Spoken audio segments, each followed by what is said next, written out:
স্বাধীনতার মহান ঘোষক, বহুদলীয় গণতন্ত্রের প্রবক্তা, যিনি সার্কের প্রতিষ্ঠাতা ছিলেন, রাখাল রাজা হিসেবে বাংলাদেশের সুপরিচিত আমাদের বিএনপির প্রতিষ্ঠাতা শহীদ রাষ্ট্রপতি জিয়াউর রহমানের আজকে শাহাদত বার্ষিকী প্রথমে শ্রদ্ধার সাথে তিনাকে আমরা স্মরণ করি।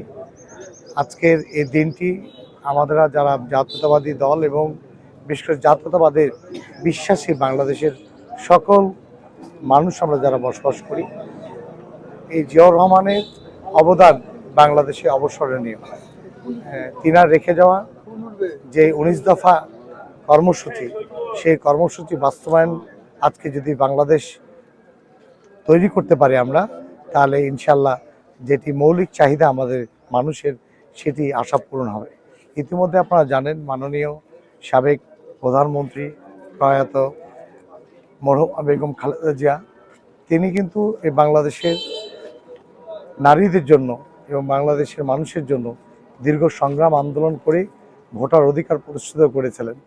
তিনার অবদানও এই বাংলাদেশের মানুষের জন্য অবসরণীয় হয়ে থাকবে। আমাদের বর্তমান মাননীয় প্রধানমন্ত্রী, বিএনপির চেয়ারম্যান জনাব তারেক রহমান, তিনি বাংলাদেশ নতুন বিনির্মাণ করার জন্য যে 31 দফা রূপরেখা দিয়েছেন, সেটি বাস্তবায়নের জন্য ইতিমধ্যে তিনি কাজ করে যাচ্ছেন। ইনশাল্লাহ আজকের এই শাহাদত বার্ষিকীতে শহীদ রাষ্ট্রপতি জিয়াউর রহমানের রেখে যাওয়া যে অসমাপ্ত কাজগুলো রয়েছে, আমরা বিএনপির সকল কর্মী এবং বাংলাদেশের আপামর জনসাধারণ যারা জাতীয়তাবাদে বিশ্বাস করে, বাংলাদেশের মৌলিক চাহিদাগুলো পূরণ করার জন্য মাননীয় প্রধানমন্ত্রীর অনুশাসনগুলো বাস্তবায়ন করার জন্য আমরা কাজ করব।